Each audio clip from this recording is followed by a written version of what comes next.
లక్ష్మణ్ రెడ్డి గారికి ఈరోజు నీ కార్యక్రమానికి వచ్చిన మీ అందరికి కూడా నా హృదయపూర్వక నమస్కారాలు. ఇదేదో నేను సభా మర్యాద కోసం పెడుతున్నటువంటి నమస్కారం కాదు. ఆదివారం పూట పనులన్నీ మానుకుని ఒక ఇంటలెక్చువల్ డిస్కషన్కి ఇంతమంది జమ అవటం అనేది ఆంధ్రప్రదేశ్లో చాలా తక్కువ చోట్ల జరుగుతుంది, చాలా తక్కువ వేదికల మీద జరుగుతుంది. కాబట్టి నిజంగానే మీ అందరికీ నేను నమస్కారం పెడుతున్నా. వెనకాల ఉన్న వాళ్ళు ఈ కెమెరాల వల్ల ఏమన్నా ఇబ్బంది పడుతున్నారేమో తెలీదు. ఒకవేళ వీలుంటే ఇంకా కుర్చీలు యువతలకు జరుపుకుని కొంతమంది ముందుకు రావచ్చు. అసలు వాళ్ళని అయ్యా మీరు ఆన్ చేసి కుర్చీల మీద కూర్చోండి. ఎందుకంటే వెనకాల ఉన్న వాళ్ళు ఏం కనపట్ల.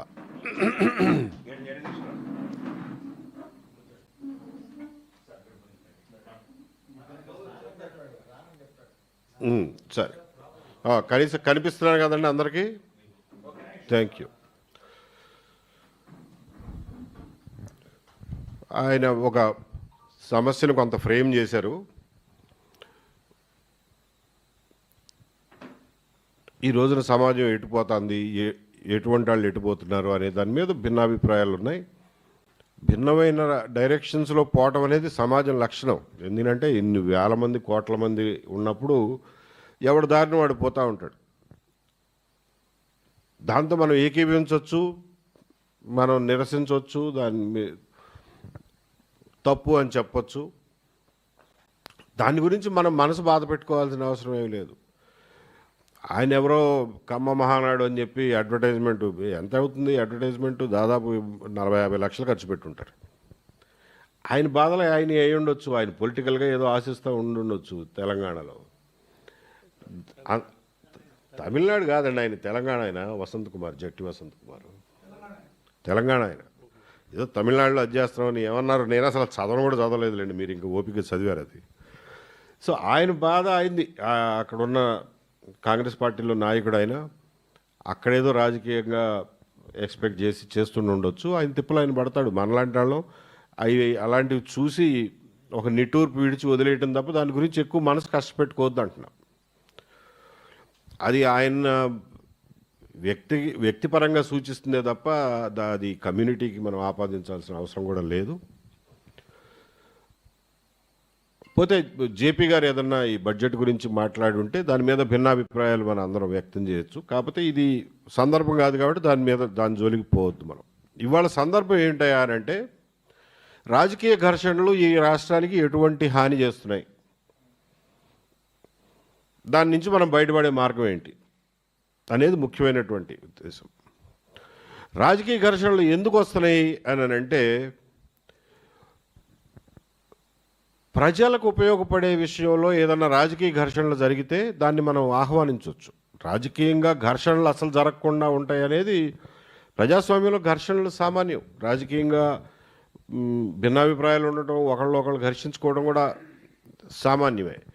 దానికోసం శాంతియుతంగా ఆందోళనలు చేయటం, నిరసనలు వ్యక్తం చేయటం, ధర్నాలు చేయటం, ఊరేగింపులు చేయటం, మీటింగులు పెట్టడం, అవన్నీ కూడా రాజకీయ కార్యక్రమంలో ప్రక్రియలో భాగం. దాన్ని మనం నిరసించక్కర్లా. కానీ వాళ్ళు జరుగుతున్నది ఏంటి? ఈ రాజకీయ ఘర్షణలు దేనికోసం జరుగుతున్నాయి? అసలు ప్రజలకి ఏ మాత్రం సంబంధం లేకుండా, ప్రజలకి పైసా కూడా ఉపయోగపడనటువంటి విషయాల మీద రాజకీయ ఘర్షణలు జరుగుతున్నాయి. అందుకని మనకు అభ్యంతరం. దానికి కూడా ఒక రకంగా మనకు అభ్యంతరం ఉండాల్సిన అవసరం లేదు. ఎందుకంటే వాళ్ళు కొట్టుకు చేస్తున్నారు, మనకు వచ్చిన నష్టం ఏంటి అని అనుకోవచ్చు. అలా ఉపేక్షించే వాళ్ళమే మామూలుగా అయితే. కాకపోతే ఏం జరుగుతుందంటే ఈ కృత్రిమ రాజకీయ ఘర్షణలు, ఈ లాలూచి కుస్తీలు పడి అసలైనటువంటి ప్రజలకు సంబంధించిన విషయాల నుంచి మన దృష్టిని మరలుస్తున్నారు, మన టైం వేస్ట్ చేస్తున్నారు, పొలిటికల్ స్పేస్ని ఆక్యుపై చేసుకుంటున్నారు, పొలిటికల్ డిస్కోర్స్ని ఆక్యుపై చేసుకుంటున్నారు. నువ్వు లంగా అంటే నువ్వు లంగా అని చెప్పి తిట్టుకుంటూ అసలు విషయాల మీద ఎవడో మాట్లాడనీయకుండా చేస్తున్నారు. మన బుర్రలు, social media space, news paper లో స్పేసు, ఇవన్నీ ఆక్యుపై చేసేస్తున్నారు. టీవీల్లో డిబేట్లు ఇవే తెల్లారు లేచిన కాడి నుంచి. సో దీని మీద మనకు అభ్యంతరం ప్రజలుగా.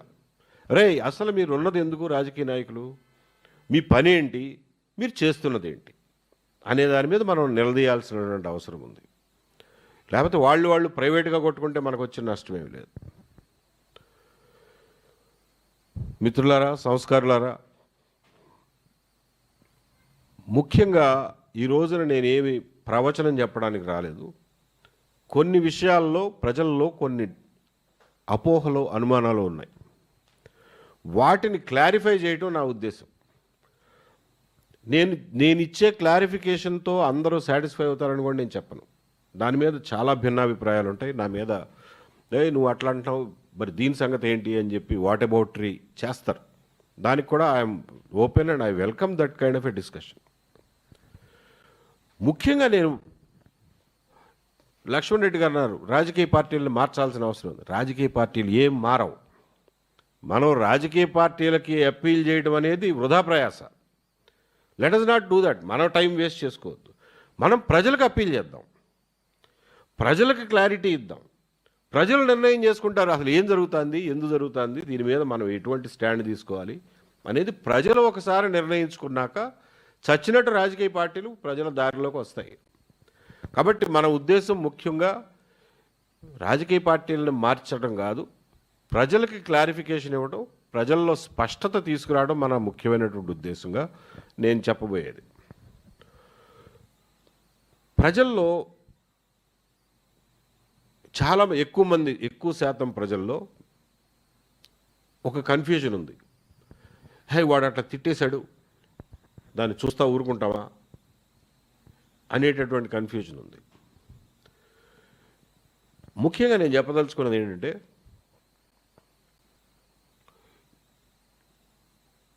నేను లీగల్గా నేనేదో లా స్టూడెంట్ని, ఈ మధ్యన లా కాలేజీకి వెళ్తున్నాను కాబట్టి లీగల్గా పుస్తకాలు చదివి మాట్లాడట్లా. నైతికంగా కానీ, రాజకీయంగా కానీ, సామాజికంగా కానీ నేను చెప్పబోయేది ఆ దృష్టిలో చెప్తున్నాను తప్ప లీగల్గా చెప్పటంలా. అయ్యా, నోటితో మాట్లాడే మాట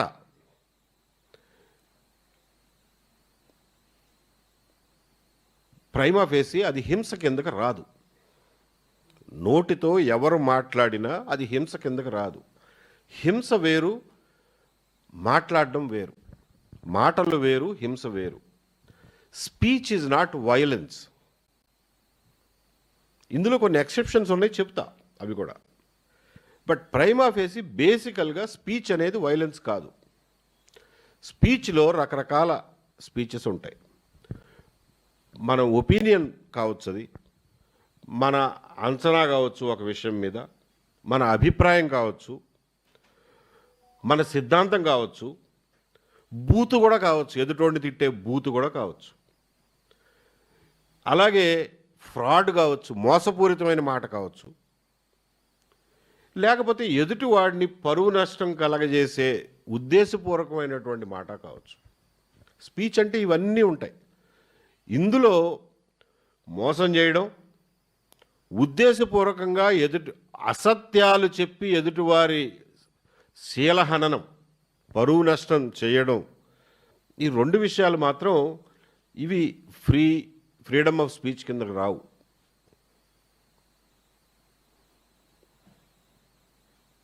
మాట్లాడే స్వేచ్ఛకి ఇవి ఎక్సెప్షన్స్. ఇటువంటి మాటలు మాట్లాడే స్వేచ్ఛ, రామారావు రండి కూర్చోండి, ఇటువంటి మాటలు మాట్లాడే స్వేచ్ఛ ఎవరికీ లేదు. అవి నైతికంగానూ తప్పే, లీగల్గా కూడా తప్పే. సో ఫస్ట్ పాయింట్ మనం గుర్తుపెట్టుకోవాల్సింది ఏంటంటే, ఈ మోసపూరితమైన మాటలో లేకపోతే ఎదుటివారిని ఉద్దేశపూర్వకంగా అబద్ధాలు చెప్పి పరువు నష్టం కలగజేసే మాటలో, లేకపోతే డైరెక్ట్గా హింసకి ప్రేరేపించే మాటలో, కావాలని చెప్పి ఎదుటివారి మతపరమైనటువంటి విశ్వాసాలని దెబ్బతీయడానికి ప్రయత్నం చేసే మాటలు, కావాలని చెప్పి మతం మీద నా అభిప్రాయం చెప్పొచ్చు. నా అభిప్రాయం వల్ల నీకు సెంటిమెంట్ దెబ్బతింటే నాది బాధ్యత కాదు, నేను శిక్షార్హుడిని కాదు. నీకు కావాలని చెప్పి నిన్ను ఒక మ్యాలిషియస్ ఇంటెంట్తో కావాలని చెప్పి రెచ్చగొడితే అది తప్పు. అదర్వైజ్ స్పీచ్ అనేది హింస కాదు అనేది ముందు ప్రజలందరూ గుర్తుపెట్టుకోవాల్సిన విషయం. హింస వేరు, స్పీచ్ వేరు. మరి వాడు బూతులు తిడుతున్నాడు సార్, ఏం చేయమంటారు?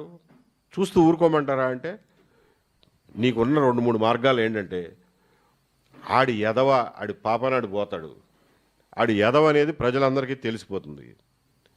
దాని గురించి నేనెందుకు నా నోరు ఆడి నోట్లో నోరు పెట్టడం అనుకుంటావా? మాట్లాడకుండా కూర్చో. లేదు వాడు ఒక మాట అన్నాడంటే నేను 10 మాటలు అంటానంటావా? నిరభ్యంతరంగా అను, నో ప్రాబ్లం.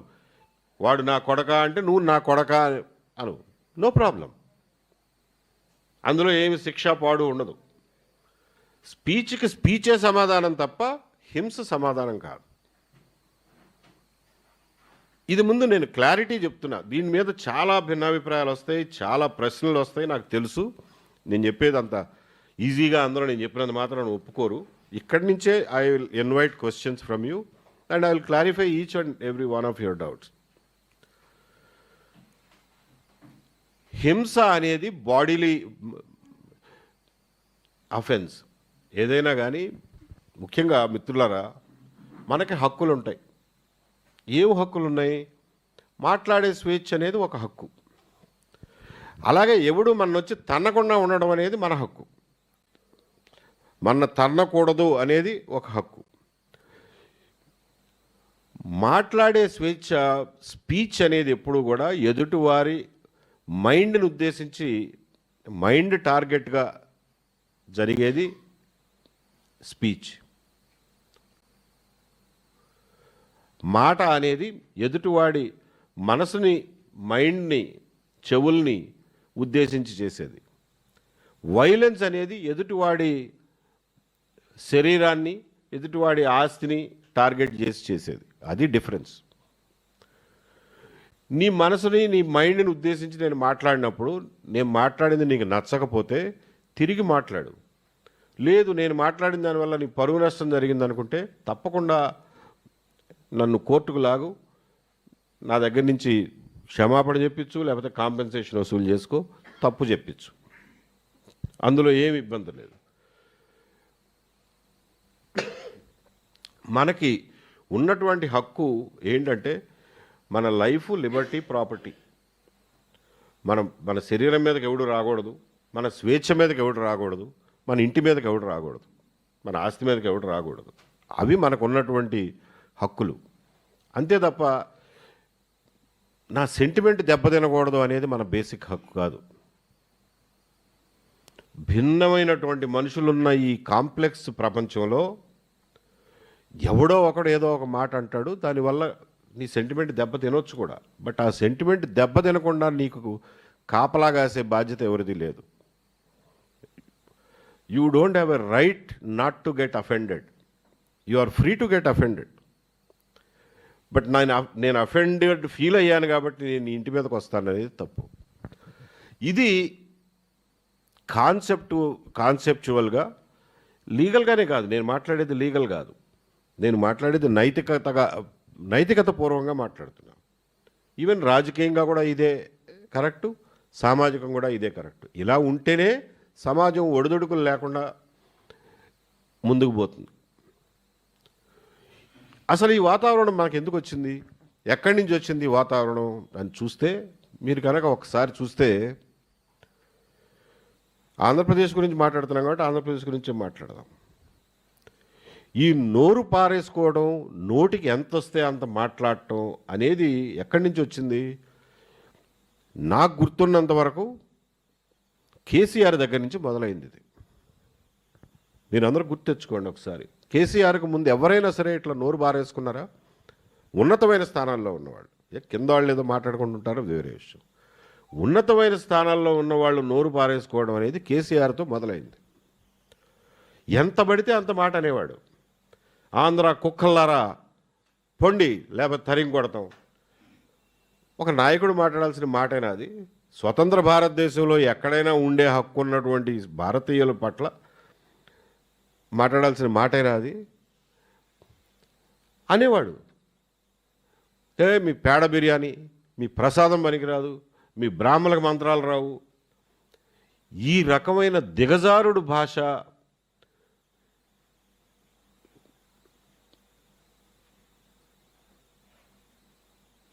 మొదలుపెట్టింది కేసీఆర్. దానికి ఆ రోజున ఉన్నటువంటి పరిస్థితులు, రాజకీయ పరిస్థితుల కారణం కావచ్చు, ఆయనతో ధీటుగా సమాధానం చెప్పగలిగిన వాడు, అదే భాషలో మాట్లాడగలిగిన వాడు ఎప్పుడూ లేకపోయా. మీకు గుర్తుండే ఉంటుంది. అందరూ చాలా ఆయన నోటికి వచ్చినట్టు మాట్లాడితే వీళ్ళు పూలు చల్లినట్టుగా మాట్లాడేవాళ్ళు. కాబట్టి అది అప్రతిహతంగా సాగిపోయింది, సాగించుకున్నాడట. కేసీఆర్ని పూర్తి స్థాయిలో అనుకరించిన వాళ్ళు ఇంకెవరైనా ఉన్నారా అంటే జగన్మోహన్ రెడ్డి. పూర్తిగా ఆయన్ని గురువుగా భావించి అదే స్కూల్లో మాట్లాడటం, రాజకీయంగా మాట్లాడటం మొదలెట్టింది జగన్మోహన్ రెడ్డి గారు. నేను 5 నిమిషాల్లోనే ముగించేస్తాను, మీరు ఏదైనా అబ్జెక్షన్స్ ఉంటే చెప్పండి. జగన్మోహన్ రెడ్డి గారు కేసీఆర్ దగ్గర నుంచి నేర్చుకున్నారు. అఫెన్స్లోకి వెళ్తేనే ఎదుటివాడిని తొక్కుకుంటూ వెళ్ళిపోతే తప్ప రాజకీయం చేయలేమనే మూడ్లో ఆ స్కూల్లో ఆయన ప్రయాణం చేశాడు. నంద్యాలలో బై ఎలక్షన్ జరుగుతుంది 2017లో. ఈయన మొట్టమొదటి మీటింగు, నంద్యాల మీటింగ్లో, ఈ ముఖ్యమంత్రిని నడి రోడ్డు మీద కాల్చి చంపినా తప్పు లేదని తెలియజేస్తున్నాను అన్నాడు. ఏ ప్రతిపక్ష నాయకుడైనా, ముఖ్యమంత్రి కావచ్చు, ఇంకొకళ్ళు కావచ్చు, నడి రోడ్డు మీద కాల్చి చంపినా తప్పు లేదని చెప్పి తెలియజేస్తున్నాను అని ఏ రోజన్నా రాజశేఖర రెడ్డి గారు కానీ, రోషయ్య గారు కానీ, ఎన్టీ రామారావు గారు కానీ, చంద్రబాబు నాయుడు గారు కానీ, విజయభాస్కర్ రెడ్డి గారు కానీ, జనార్దన్ రెడ్డి గారు కానీ, చెన్నారెడ్డి గారు కానీ ఎవరైనా ఇటువంటి పరుషమైన మాటలు మాట్లాడారా? గుర్తెచ్చుకోండి. నాకు గుర్తున్నంతవరకైతే ఎవరు మాట్లాడాలి. ఆ సంస్కృతిని ఆంధ్రప్రదేశ్ రాజకీయాల్లో, విభజిత ఆంధ్రప్రదేశ్ రాజకీయాల్లో మొదలుపెట్టింది జగన్మోహన్ రెడ్డి గారు. తర్వాత ఇంకొకసారి కదిరిలోనే ఎక్కడో ఈ ముఖ్యమంత్రిని చీపురు కట్టలతోనూ చెప్పులతోనూ కొట్టమని చెప్పి మహిళలందరినీ పిలుపునిస్తున్నాను అన్నాడు. ఎందుకంటే ఆయన చెప్పిన ఏదో డ్వాక్రా రుణాల మాఫీ ఏదో పూర్తి స్థాయిలో జరగలేదంట. కారణం ఏమైనా కానివ్వండి, ఆయన ఇచ్చినటువంటి పిలుపు అది. దానికి ఏం చేశారు మీరు? రాజకీయంగా మీరు ఎదుర్కొన్న తీరు ఎటువంటిది? ఏం ఎదుర్కొన్నారు మీరు రాజకీయంగా? ఏం మాట్లాడలా,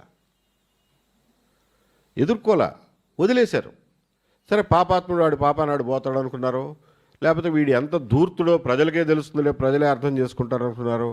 మొత్తానికి మీ కారణాలు ఏవైతే కానివ్వండి, లేకపోతే ఆ భాషలో మేమెక్కడ మాట్లాడమండి, ఇప్పుడు కొత్తగా మేమెక్కడ నేర్చుకోమని అనుకున్నారు, ఏమైనా కారణాలు కానివ్వండి, వదిలేశారు. వదిలేయడంతో అది ఒక లైసెన్స్ అయిపోయింది. జగన్మోహన్ రెడ్డి గారికి, వైఎస్ఆర్సీపీ పార్టీ వాళ్ళకి అదొక లైసెన్స్ అయిపోయింది. అయిపోయినాయి, ఎలక్షన్లు అయిపోయినాయి. మొత్తానికి 2019 నుంచి జగన్మోహన్ రెడ్డి గారి ప్రభుత్వం ఏర్పడింది. అంతకుముందు జగన్మోహన్ రెడ్డి గారి స్థాయి మనుషులు ఎవరైనా ఇటువంటి పరుష పదజాలం వేరే పార్టీల నుంచి వాడినట్లుగా నాకైతే గుర్తులేదు. వాడి ఉంటే మీరంటే వాళ్ళు ఎవరైనా చెబితే నేను సరి చేసుకుంటా. గవర్నమెంట్ మారిన తర్వాత మీకు గుర్తుంటే 2021 సెప్టెంబర్లో అయ్యన్న పాత్రుడు గారు ఎక్కడో ఒక మీటింగ్లో అయ్యన్న పాత్రుడు గారు ఒక పరుషమైనటువంటి మాట మాట్లాడాడు జగన్మోహన్ రెడ్డి గారి గురించి.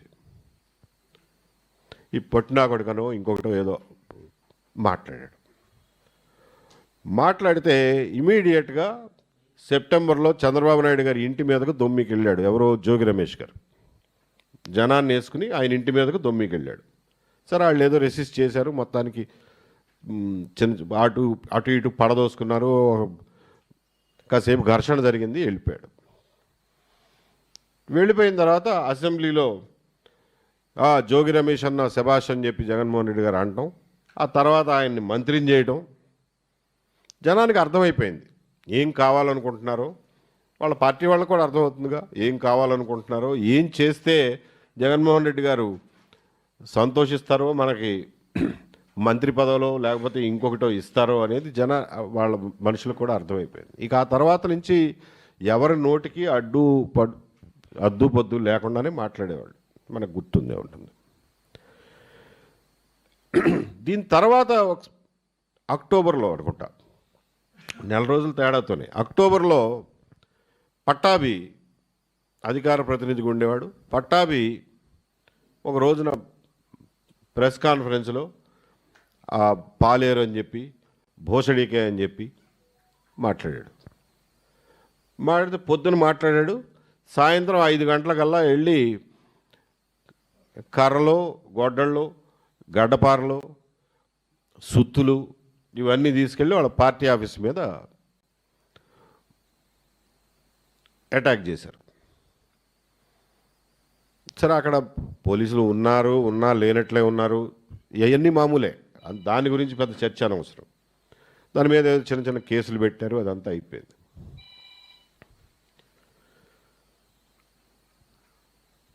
మళ్ళా ఈ తర్వాత 2-3 సంవత్సరాలు కూడా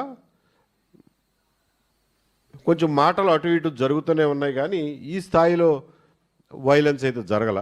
మళ్ళా 23 ఫిబ్రవరిలో మీకు గుర్తుంటే గన్నవరంలో పార్టీ ఆఫీస్ తగలబెట్టడం, అదే రోజున పట్టాభిని ఎత్తుకెళ్ళడం, తీసుకెళ్ళి ఉంగుటూరు పోలీస్ స్టేషన్లో పెట్టి కరెంటు తీసేసి ఈ మొహానికి ముసుగులు కప్పి ప్రైవేటు వ్యక్తులు, పోలీసులు కాదు, ప్రైవేటు వ్యక్తులు వచ్చి విపరీతంగా కొట్టి దాదాపు సాగు బతుకుల మధ్య దాకా కొట్టి వదిలేసిపోయారు.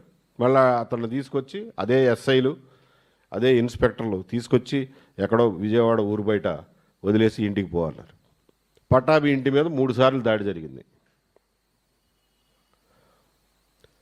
అది అప్పుడు జరిగినటువంటిది. ఇప్పుడు ఈ గవర్నమెంట్లో నిన్నగాక మొన్న అంబటి రాంబాబు గారు ఏదో ఒక కార్యక్రమానికి ఒక ఫ్లెక్సీ అబ్జెక్షనబుల్గా ఉందని చెప్పి ఒక ఫ్లెక్సీని పీకేంచడానికి వెళ్తా అంటే మధ్యలో ఎవరో అడ్డుకున్నారని చెప్పి మనం చూస్తూనే ఉన్నాం. యాక్చువల్గా ఆ వీడియో చూస్తే అర్థమైపోతుంది, అక్కడ ఎవరు ప్రొవోక్ చేయలే ఆయన్ని. కొంత ఆయన కారుకి అడ్డం పడినట్టున్నారు, పూర్తిగా ముందర ఏముందో కనపడటం లేదు.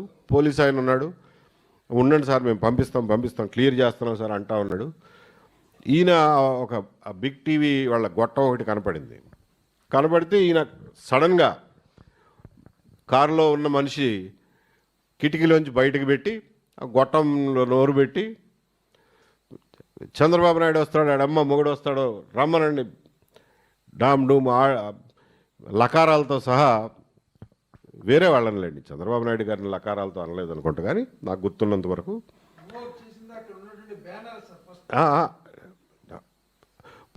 ఆ బ్యానర్ కాడికే పోతున్నాడు ఈయన. ఇంకా ఎదురుగా బ్యానర్ ఏమి లేదు. వెళ్తా అంటే ఎవరో అడ్డుకున్నారు. మొత్తానికి ఆయన తలకాయ బయట పెట్టి చెప్పేసి కూర్చున్నాడు. తర్వాత ఆ లోపల నుంచి కూడా ఎవరో వీడియో తీసి, వాళ్ళ మనుషులే వీడియో తీసి మరీ బయటికి పంపించారు ఎంత తిట్టాడు అని. సాయంత్రానికి వాళ్ళ ఇంటి మీద అటాక్. మర్నాడు జోగి రమేష్ గారు ఇంకొకటి ఏదో అన్నాడు, వాళ్ళ ఇంటి మీద అటాక్. ఇది జరిగినటువంటి నేపథ్యం. మన అందరం ఒకసారి మనకేమి ఒక పార్టీకి కొమ్ముగాయాలనో లేకపోతే ఒకళ్ళని సమర్థించకపోవడం మన ఉద్దేశం కాదు. ఇది జరిగింది. ఇక్కడ మనం గమనించాల్సింది ఏంటంటే, ఎప్పుడైనా సరే నోరు పారేసుకుని అబ్యూజివ్ మాటలు, బూతు మాటలు తిడితే, బూతు మాటలు హింస కిందకి రావు. మీరు ఎంత పెద్ద బూత్ అయినా తిట్టండి, అది హింస కిందకి రాదు. నోటి దురుసు, వాచాలత్వం వీటి కిందకే వస్తుంది తప్ప అది హింస కిందకి రాదు. నువ్వు ఒక మాట అంటే నేను వచ్చి తంతాను అనేది సమాధానం కాదు. నేను చెప్పేది అది నీతి శాస్త్రం ప్రకారం కానివ్వండి, మొరాలిటీ ప్రకారం కానివ్వండి, ఫిలసాఫికల్లీ కానివ్వండి, రాజకీయంగా కానివ్వండి, లీగల్గా కానివ్వండి, ఈ రెండు సమానం కాదు. కాకపోతే ఇక్కడ వచ్చిన ప్రాబ్లం ఏంటంటే, ఎవరైనా ఇట్లా నోరు పారేసుకున్నప్పుడు, ఇవన్నీ పొలిటికల్ పార్టీలు మీ అందరికీ తెలిసిన విషయమే. నోరు పారేసుకున్నప్పుడు ఇంతింత నోరు పారేసుకుని మీ మీద మాట్లాడదంటే మీరు ఏమి చేతగాని మనుషుల్లాగా ఉన్నారు, మీ పార్టీ చేతగాని, మీరు చేతగాని వాళ్ళు అని చెప్పి ఈ క్యాడరు, వాళ్ళ పార్టీ కార్యకర్తలు విపరీతమైన అసహనానికి గురయ్యి ఒత్తిడి చేయటం కూడా సహజం. ఆ ఒత్తిడికి కొన్నిసార్లు లొంగిపోయి కూడా చేస్తూ ఉంటారు. కొన్నిసార్లు డెలిబరేట్గా వెళ్ళి తండ్రారా అని చెప్పి చెప్పేవాళ్ళు కూడా ఉంటారు, ఒత్తిడికి లొంగిపోయి చేసేవాళ్ళు ఉంటారు. ఏం జరిగింది అన్నది మనం కరెక్ట్గా మన వాళ్ళ మైండ్లో దూరి చెప్పలేం. కానీ దీనికి ఇంకొక రకమైనటువంటి ప్రతిస్పందన మీరు గమనించండి. కేసీఆర్ గారు ఒక మాట అంటాడు, రేవంత్ రెడ్డి గారు ఎమ్మటే వచ్చి 10 మాటలు అంటాడు. అదే భాషలో, అదే తీవ్రతతో, అదే పదజాలంతో. ఏదో అంటారు చూడండి, తమలపాకుతో నువ్వు 1 కొడితే తలుపు చెక్కతో నేను 10 కొడతానని. కేసీఆర్ కానీ, హరీష్ రావు గారు కానీ, కేటీఆర్ కానీ ఒక్క మాట మాట్లాడితే రేవంత్ రెడ్డి గారు 10 మాటలు మాట్లాడతాడు, అంతకంటే ఎక్కువ దురుసుగా మాట్లాడతాడు. ఫినిష్, దాంతో అయిపోయింది రాజకీయంగా, నువ్వు సమాధానం అయిపోయింది. అప్పుడు ఈ గొడవ ఉండదు. తెలంగాణలో ఇవాళ మనకంటే ఎక్కువ అరుచుకుంటున్నారు, మనకంటే ఎక్కువ తిట్టుకుంటున్నారు, కానీ వైలెన్స్కి పోటలా.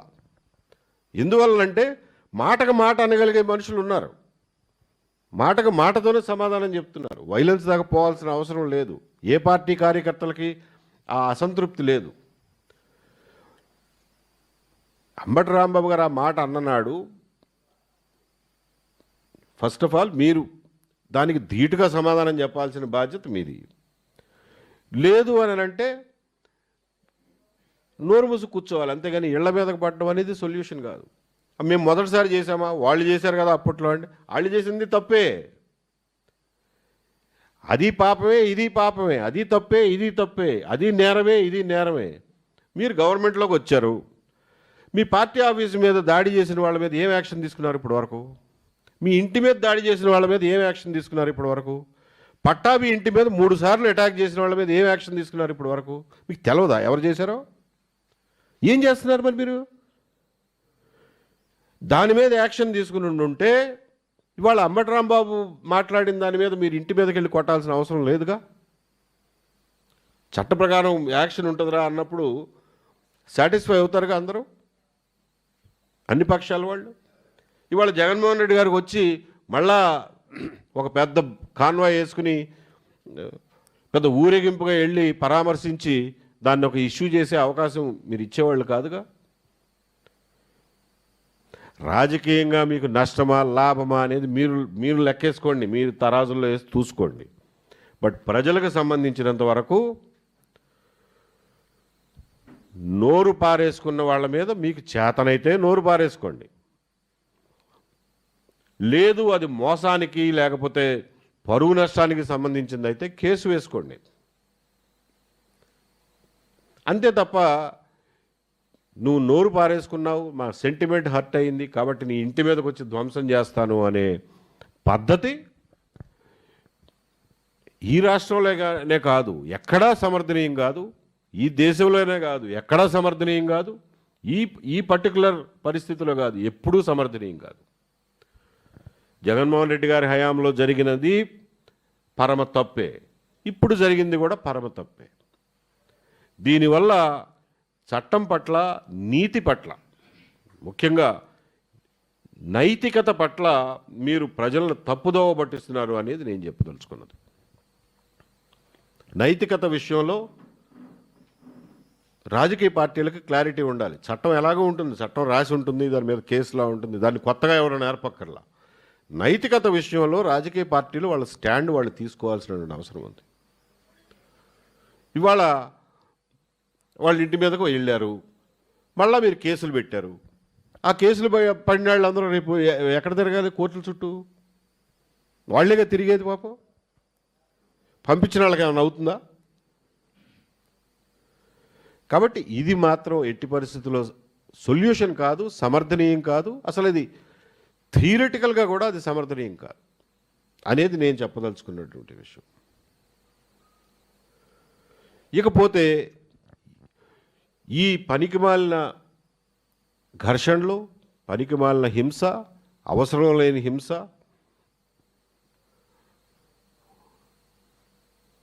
ఈ పరిస్థితుల ప్రభావంగా అసలైనటువంటి విషయాలన్నీ ఈ రోజున మరుగున పడిపోతున్నాయి. స్టేట్ గవర్నమెంటు సెంట్రల్ బడ్జెట్లో స్టేట్ గవర్నమెంట్ పరిస్థితి ఏంటి? పోలవరం ప్రాజెక్టు నిర్మాణ పరిస్థితి ఏంటి? అమరావతి నిర్మాణ పరిస్థితి ఏంటి? ఇవాళ కరెంటు ఛార్జీల పరిస్థితి ఏంటి? మనకు ఉన్నటువంటి 10 లక్షలు 12 లక్షలు మొత్తానికి ఏ లెక్క ఎవరు సరిగ్గా చెప్పట్లేదు, కానీ లక్షల్లో ఉన్నటువంటి మన రాష్ట్ర అప్పుల పరిస్థితి ఏంటి? అభివృద్ధి కార్యక్రమాలకు ₹1 మిగలటం లేదు, దాని పరిస్థితి ఏంటి?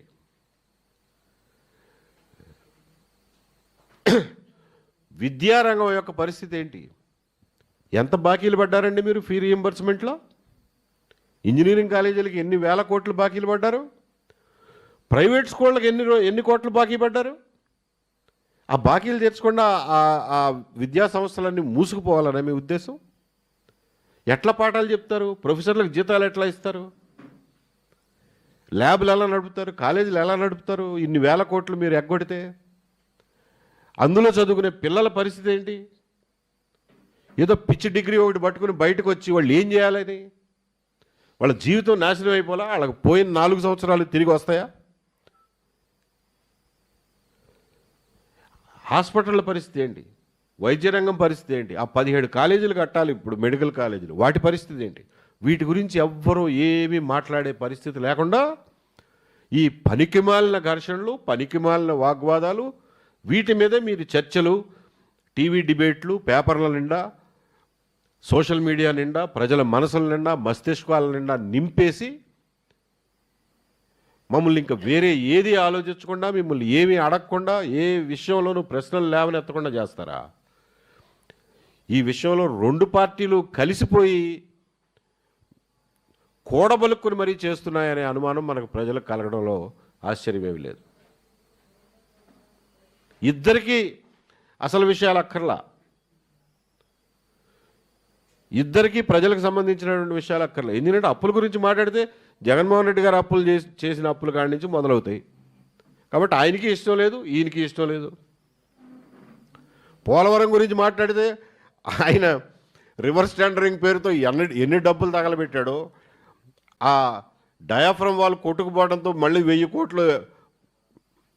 కోట్లు ఖర్చు మనకి ఎట్లా పెరిగిందో ఇవన్నీ చర్చలోకి వస్తాయి. కాబట్టి ఆయనకి ఇష్టం లేదు, ఈయనకి ఇష్టం లేదు.